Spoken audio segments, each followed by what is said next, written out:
Bursa bakal calon kepala daerah semakin menghangat. Di Jakarta, PDI Perjuangan berencana membentuk koalisi baru dalam Pilkada Jakarta dengan Partai Kebangkitan Bangsa. Sementara hasil nama Ridwan Kamil muncul sebagai kandidat terkuat di Jawa Barat dari hasil survei internal Golkar. Akankah Ridwan Kamil kembali maju di Jawa Barat atau tetap didorong bertarung di Pilkada Jakarta? Kabar tersebut bersama sejumlah kabar lainnya seputar Pilkada akan kami hadirkan dalam Kabar Pemilu Kada bersama saya, Windy Wellingtonia.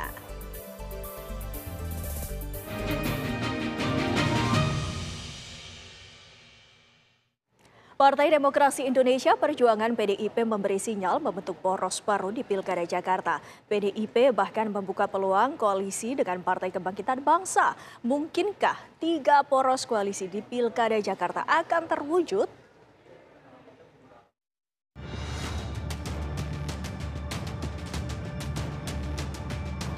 Pilkada Jakarta 2024 diprediksi melahirkan 3 poros koalisi. Kemungkinan akan adanya poros ketiga di Pilkada Jakarta terbuka setelah adanya sinyal dari PDI Perjuangan. Sekjen PDI Perjuangan Hasto Kristianto menyebut akan membentuk poros rakyat yang akan menyerap aspirasi masyarakat. Sebagai partai dengan perolehan kursi tertinggi kedua di Pileg Jakarta, PDIP berupaya mencalonkan kandidatnya sendiri. Kalau dulu ada poros tengah untuk mengganjal kepemimpinan Bu Mega, ya kita poros rakyat sajalah. Jadi PDI Perjuangan bergerak untuk menyerap seluruh aspirasi rakyat dan kami tidak pernah kehilangan stok pemimpin karena partai selalu melakukan kaderisasi. Ada Pak Pramono Anung, ada Pak Hendi, ada Pak Andika, ada Pak Eriko Sutarduga di belakang saya. Ya semua telah dipersiapkan dengan baik, ada Charles Honoris, Charles Honoris dan sebagainya. PDI tidak akan membangun kerjasama sekiranya ada persoalan-persoalan yang disuarakan oleh akar rumput. Tetapi prinsipnya kami terbuka di dalam kerjasama politik. Menurut pengamat politik Ujang Komarudin, poros koalisi yang akan terbentuk di Pilkada Jakarta masih sangat dinamis. Ia memperkirakan akan ada 3 poros koalisi yang akan berkontestasi jika PDIP membentuk poros baru. Namun, peluang terbentuknya 2 poros koalisi juga masih sangat memungkinkan. Saya menganalisanya kemungkinan ya paling banyak 3 poros. Tetapi bisa jadi head to head juga mungkin. Kubu Anies misalkan dengan kubu Koalisi Indonesia Maju head to head. Mungkin juga. Atau juga nanti ada poros ketiga, poros dari PDIP dan partai koalisinya. Nah, tentu ini semuanya masih cair, masih dinamis, masih berkembang, masih saling mengintip kekuatan masing-masing, masih pasang kuda-kuda untuk memperkuat dan memantapkan dukungan kepada figur tertentu dan untuk memantapkan koalisi yang ada nanti. Jadi saya melihat semuanya masih serba mungkin ya, masih serba otak-atik strategi dalam konteks membangun koalisi.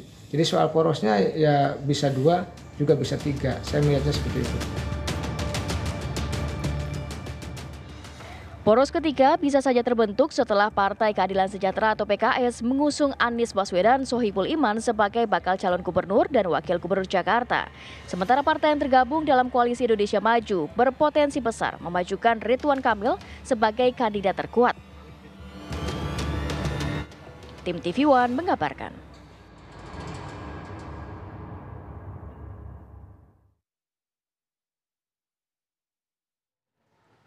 PDI Perjuangan mengaku tidak tergoda dengan adanya pengumuman resmi PKS yang mengusung Anies Baswedan dan Sohibul Iman di Pilkada Jakarta. PDIP akan memprioritaskan kader internal untuk Pilgub Jakarta.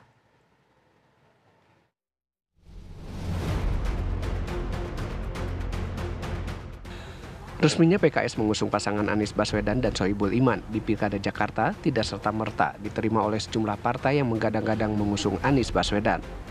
Salah satunya PDI Perjuangan. Sekjen PDIP Hasto Kristianto mengaku akan memprioritaskan kader internalnya untuk Pilkada Jakarta. Hasto juga menambahkan jika PDI Perjuangan belum mengumumkan pasangan yang akan diusung di Pilkada lantaran sangat berhati-hati dalam menentukan kandidat di Pilkada Jakarta, sehingga tidak mau sesumbar dalam menentukan calon dan perlu kalkulasi yang matang. Jadi PDI Perjuangan ini adalah partai yang digelorakan oleh semangat untuk mendorong kader-kader partai melalui proses pelembagaan partai, sekolah partai, sehingga skala prioritas utama adalah kader partai yang kita dorong. Baru kemudian dibuka suatu ruang, apalagi secara historis Jakarta memiliki peran yang sangat penting secara strategis terkait dengan perannya di dalam dinamika politik nasional, perekonomian nasional. Jakarta sangat strategis sehingga partai berhati-hati mempertimbangkan dengan seksama. Untuk DKI siapa cepat belum tentu dapat.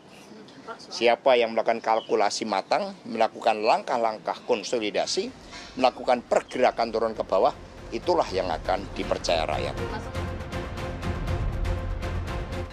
Sebelumnya PKS telah memutuskan untuk mengusung pasangan bakal calon gubernur dan bakal calon wakil gubernur Anies Baswedan Sohibul Iman di Pilkada Jakarta. PKS mengklaim baik Anies maupun Sohibul Iman merupakan pasangan yang mampu membawa Jakarta ke arah yang lebih baik. Anies Baswedan merupakan gubernur DKI Jakarta periode 2017-2022. Sementara Sohibul Iman merupakan wakil ketua Majelis Syuro PKS. Dari Jakarta, tim TV One mengabarkan.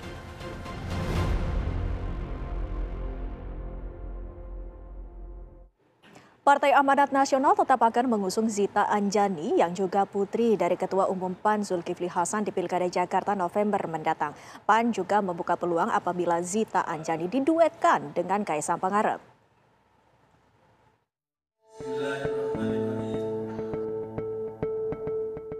Partai Amanat Nasional mengajukan nama Zita Anjani untuk maju dalam Pilkada Daerah Khusus Jakarta.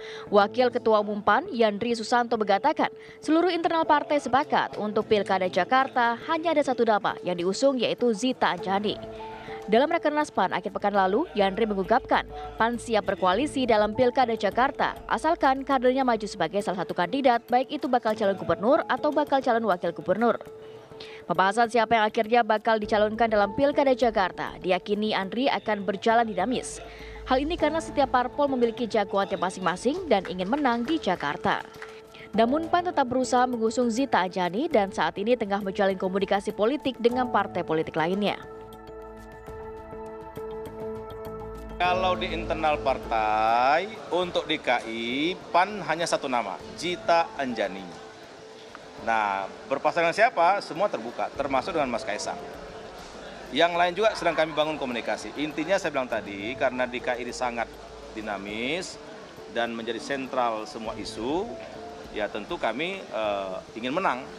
Dan menang dengan siapa itu yang sedang kami godok. Jadi kalau dengan Mas Kaisang ya boleh juga, dengan yang lain juga kami bangun komunikasi. Intinya PAN harus lengkap kursinya dan pasangannya ya harus disepakati juga. Sebagai calon gubernur ya Pak ya? Ya sekarang masih kita rekomendasikan untuk calon gubernur atau calon wakil gubernur.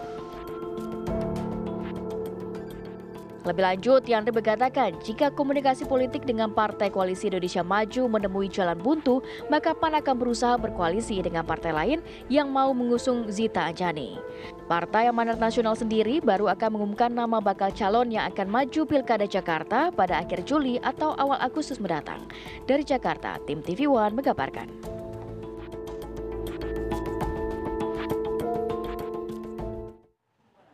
Meski sejumlah nama bakal calon gubernur dan bakal calon wakil gubernur daerah khusus Jakarta mulai bermunculan, Partai Demokrat hingga kini belum mengungkapkan siapa yang akan diusung. Meski tidak menyebut nama, Partai Demokrat ingin mendukung calon yang memiliki peluang besar untuk menang.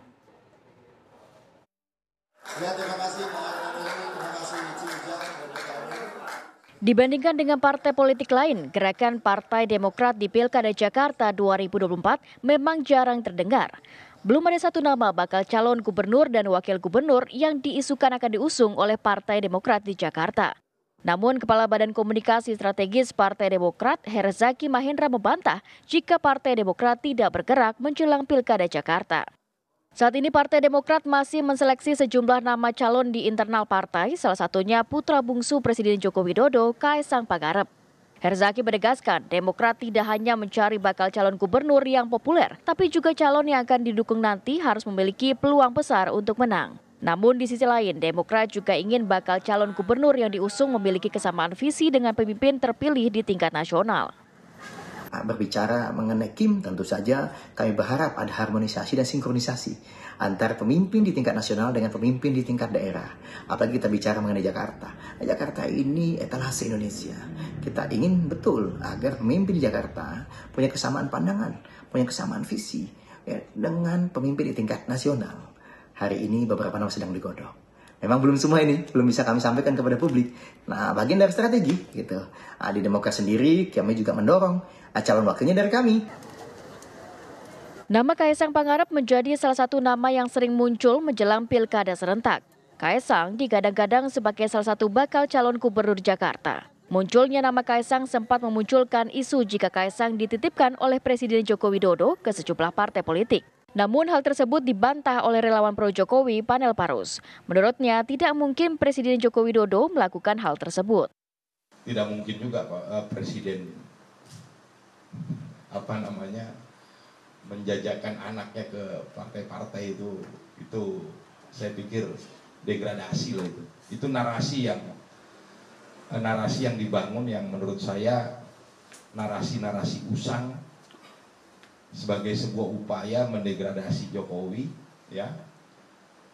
Dan pola-pola seperti itu perlu kami ingatkan bahwa orang yang memainkan pola-pola seperti itu akan kembali menghadapi kegagalan di Pilkada serentak 2024. Meski demikian, nama Kaisang menjadi magnet bagi sejumlah partai politik dalam Pilkada serentak. Beberapa parpol bahkan berencana memasangkan kadernya dengan Kaisang di Pilkada Jakarta. Dari Jakarta, tim TV One mengabarkan. Akan kembali selepas jeda pariwara berikut ini. Anda kembali bersama kami. Pemirsa, Presiden Joko Widodo menjenguk Menteri Pertahanan yang juga Presiden terpilih Republik Indonesia periode 2024-2029 Prabowo Subianto pasca operasi cedera kaki. Prabowo mengucapkan terima kasih atas doa dan dukungan Presiden RI Joko Widodo atas keberhasilan operasi yang dijalankannya. Dalam unggahan di media sosial Instagram pribadinya, Prabowo mengucapkan terima kasih kepada Presiden Joko Widodo yang menjenguknya di Rumah Sakit Pusat Pertahanan Negara RSPPN Panglima Besar Sudirman, Jakarta Selatan. Prabowo juga mengucapkan rasa syukur kepada Allah Subhanahu wa Ta'ala serta tim dokter Rumah Sakit Pusat Pertahanan Negara Panglima Besar Sudirman. Prabowo mengungkapkan penyebab cedera yang dialaminya merupakan cedera lama setelah 2 kali kecelakaan terjun payung saat dirinya masih aktif bertugas di TNI tahun 80-an. Prabowo menyatakan siap berkegiatan dan beraktivitas kembali setelah 1 minggu lalu sukses menjalani cedera operasi kaki.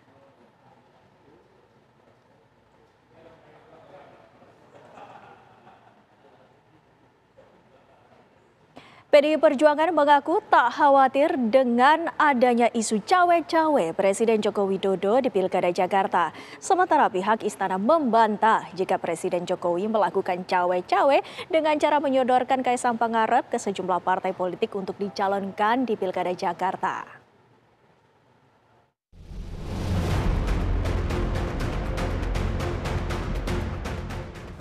Isu mengenai cawe-cawe Presiden Joko Widodo di pemilihan kepala daerah atau pilkada kembali mencuat.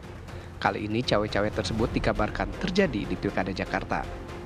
Kabar ini muncul dari Sekretaris Jenderal PKS Abu Bakar Al-Habsyi yang menyebut Ketua Umum PSI Kaisang Pangarep disodorkan Presiden Joko Widodo ke partai-partai politik di pilkada.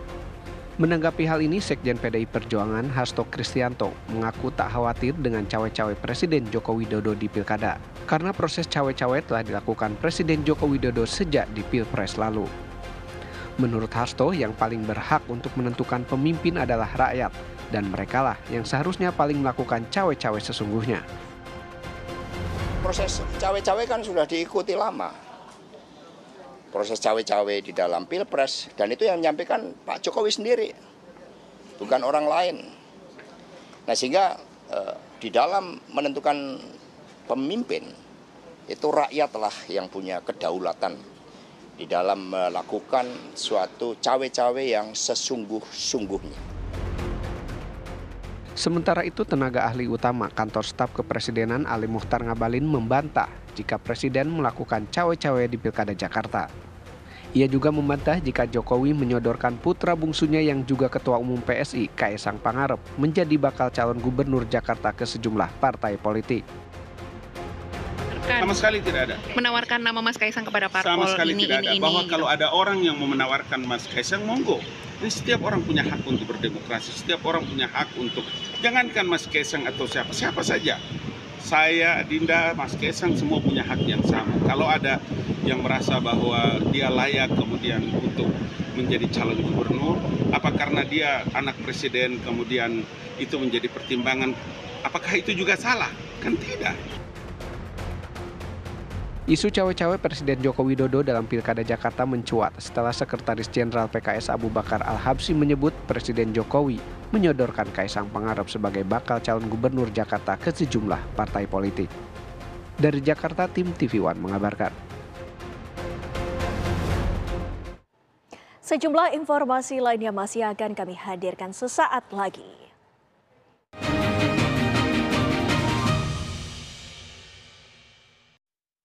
Pemirsa, Menteri Perdagangan yang juga Ketua Umum Partai Amanat Nasional Zulkifli Hasan hadiri malam HUT ke-434 Kota Medan. Dalam kesempatan tersebut, Zulkifli Hasan juga menyatakan mendukung Wali Kota Medan Bobi Nasution untuk maju dalam Pilgub Sumatera Utara.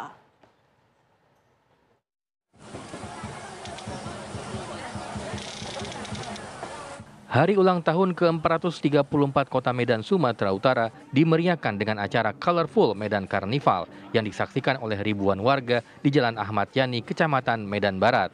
Di antara ribuan orang itu hadir juga Menteri Perdagangan yang juga Ketua Umum Partai Amanat Nasional Zulkifli Hasan.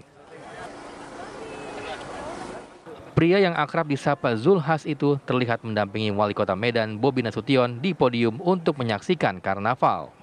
Dalam kesempatan itu, Zulkifli Hasan mengatakan jika Kota Medan telah mengalami perkembangan yang pesat di bawah kepemimpinan Bobi Nasution. Ia berharap Bobi bisa melanjutkan kepemimpinannya di tingkat Sumatera Utara. Memperingati 434 tahun Kota Medan. Saya tahun 83 ke sini kemajuannya luar biasa ya. Apalagi 5 tahun terakhir dipimpin oleh Mas Bobi, wali kota kita, luar biasa kemajuannya. Kita doakan nanti tambah sukses lagi. Tidak hanya kota tapi memimpin Sumatera Utara, kita doakan ya. Saya kira begitu, luar biasa tadi ya. Kemajuan, kemudian masyarakat yang guyup, kompak satu dengan yang lain, luar biasa ya. Dalam kesempatan hari ulang tahun Kota Medan itu, Bobi Nasution juga berpesan kepada masyarakat Kota Medan untuk tetap guyup dan berkolaborasi. Dari Medan, Sumatera Utara, Ahmidal Yauzar, Heri Kiswanto, TV One mengabarkan.